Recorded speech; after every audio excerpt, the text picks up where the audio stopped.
Good day, everyone.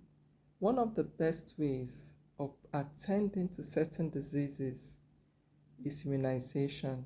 So, the healthcare practitioner aims at preventing future occurrences of that particular disease by stimulating desired responses from the person being immunized.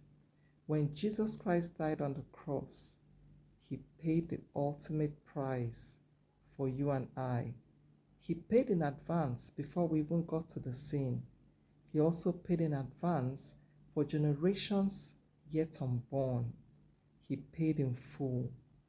And he didn't just stop there. He paid the price in advance and in full for sinners. Absolutely. While we were yet sinners, he paid the price.